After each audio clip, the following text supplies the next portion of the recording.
What is up, guys? Today we're back with another journal entries video.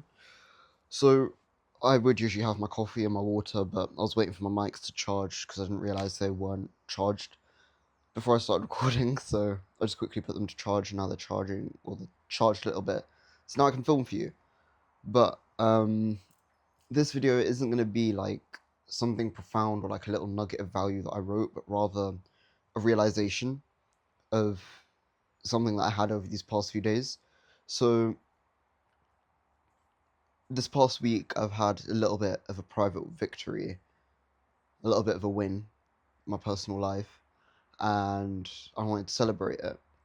So I went back to go visit my old uni because I have some friends that's still there, and I went to visit and have some fun with them, celebrate the wins, and now I'm back. And I literally just got back last night, so it's not been that long at all. But I started having this creeping feeling of like no motivation, no desire, no anything, no drive, no passion. Or like, I have a bit of it, but when I do the work, I just feel so bored. Like, I want to, like, I do it for 15 minutes and I'm like, I can't be arsed, and I just give up. So, if you guys don't know, let me quickly explain what Celebrate the Wins is. This time last year, when I came back home for summer, I theorized and created this concept of Celebrate the Wins, which is essentially that in order to stay motivated and in order to stay committed and enjoy doing the work, treat yourself when you deserve it. So celebrate the wins. Work hard, get a win, and then celebrate it. But don't go to the extreme of where you plunge yourself into degeneracy and you go too far and then you really, really struggle to come back. Now, the concept that I've come up with this time, or the realization that I've had this time, talks about that side of celebrate the wins, but in a bit more of a scientific sense, or a bit more of a logically explained sense. So I want to explain that sort of side of things to you because obviously I'm just getting back into it. So I'm trying to assimilate myself back into it, get back into that mindset and understand how it works again. And I just had this realization. I'm like, oh, okay, maybe I need to approach this in a different way.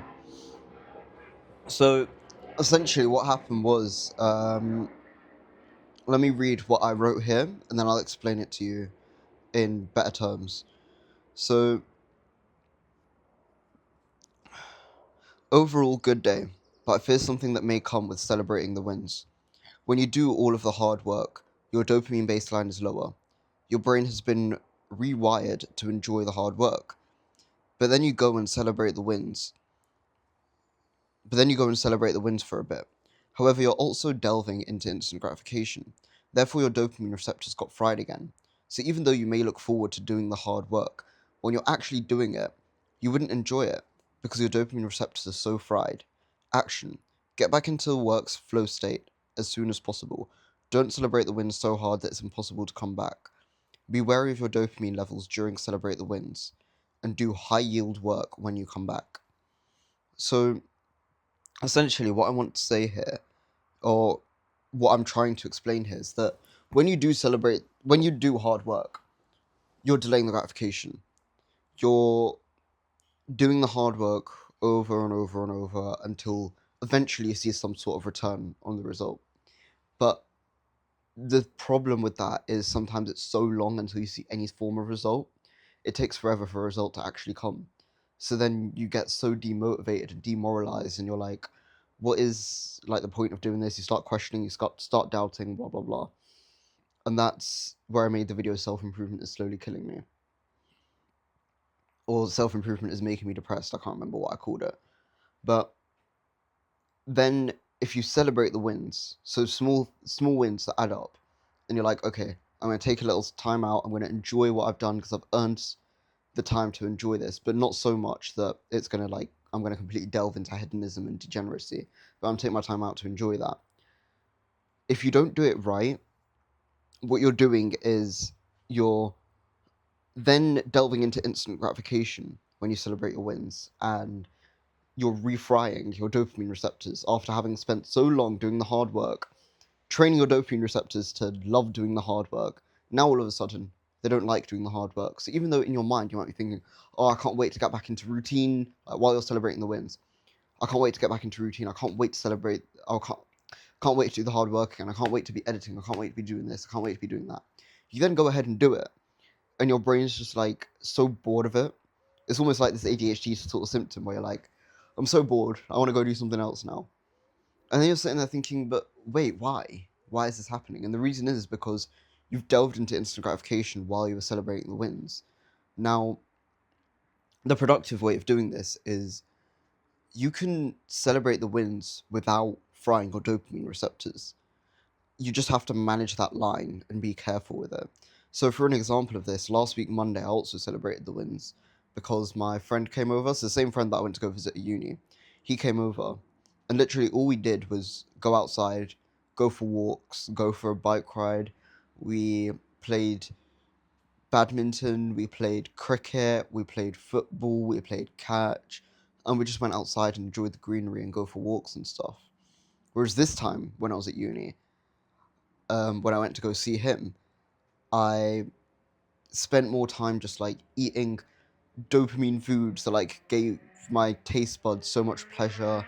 I was scrolling non-stop because I was kind of bored. Like I still had fun with him, but I was still like a little bit bored, so I was scrolling, doom scrolling, and only one time did we go out and play football. The rest of it was us just like doing bullshit activities that were like instant gratification sort of stuff.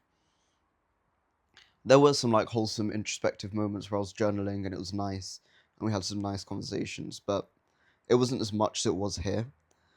And another reason for that might have been maybe because I was in control when he was over here and he was in control when I was over there, like because obviously it's his place. I'm listening to him when he's here, he's listening to me and we're following my lead. So it was just an interesting thing to think about. And I was like, yeah, maybe my dopamine receptors have gotten a little bit fried again because of that period of celebrating the wins. So I need to focus on when I do go and celebrate the wins. Sometimes, yeah, okay, you can fry your dopamine receptors a tiny bit as long as you know you can come back. But if it gets to an extent where you fry them too much, where you struggle to come back, like I did sometime last year, if you remember the story, then it becomes really, really difficult and you don't want to reach that point.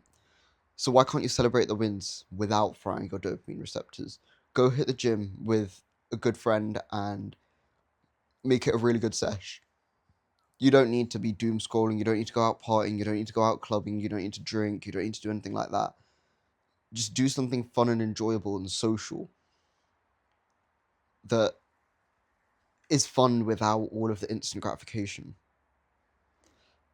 And that will enable your dopamine receptors to stay in the same state so that when you go on to doing the work, when you go on to celebrating the wins, even though beforehand you might feel like motivated and stuff, you won't get that boredom when you're doing the work. Like, even though I've been editing this video that I've got coming out soon, full aesthetic body guide, it's finally coming out, and I can't wait for it to come out. I'm gonna drop a promotional video soon as well. But the amount of the amount of value that's going to be in that video is going to be insane. Like, I'm literally talking about the details from progressive overload, the most basic stuff, to the type of music that you should be listening to in the gym. I've got every single detail of what you will need in that video, like what you would need to build an aesthetic body. I've got every single detail in that video, and it's going to be perfect. So keep an eye out for that, and keep an eye out for the promotional video. Should be dropping within the next 24 hours. But otherwise, yeah, I was editing that video, but I just kept finding myself getting so bored of editing it because my dopamine receptors were fried. But I still wanted to. I had the motivation, the desire, the urge to edit it, but I just wasn't. And the reason being was because my dopamine receptors were fried. So in order to avoid that, the action that I wrote down here, which I'll read back to you, is get back into a workflow state as soon as possible. Don't celebrate the wins so hard that it's impossible to come back, and be wary of your dopamine levels during celebrate the wins. And do high yield work when you come back. So high yield work meaning high leverage work, something that will get you the results as soon as possible. So even though we talk about like delaying the gratification and this and that, most of the delaying the gratification activities give you some small amount of gratification as soon as you do it. Gratification. Is that the right? Anyways, yeah. Because, like, say for example, going to the gym, when you train, you get the pump, which is a little bit of instant gratification. Yeah, it's a little bit of instant gratification. Whereas, like, even like when you're editing the content, especially those editors where you can like have an instant preview of what you've edited, you can get a little bit of dopamine and like a little bit of instant gratification and see, oh, I've edited this, it looks so sick, blah blah blah, and that motivates you to keep going. That motivates you to keep going further in the set or in the session at the gym because you see a little bit of a pump and you're like, ah, let's go, let's chase the pump. When you're editing, you're like, oh, let's go, let's get a really good video. Even though like the final product isn't out, you haven't seen your full physique or the full gains that you've gotten yet. But also at the same time, you haven't seen like the full video that you've done yet. You haven't seen the results of the video, no views, no subscribers yet, but you're getting a little bit of dopamine. Do some work like that that gives you the highest return on investment as soon as possible.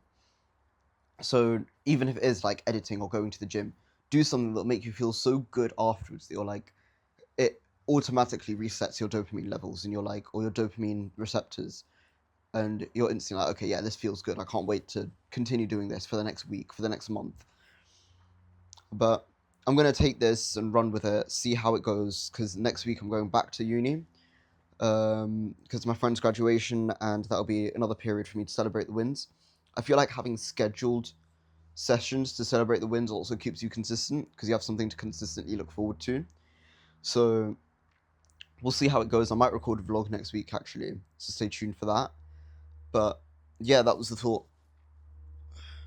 So remember, if you are celebrating the wins, manage it smartly. Don't just think, oh, I'm going to celebrate the wins and then go straight into instant gratification and fry dopamine levels again, because then you'll find it so much harder to get back into the work. But yeah, catch you guys in the next one.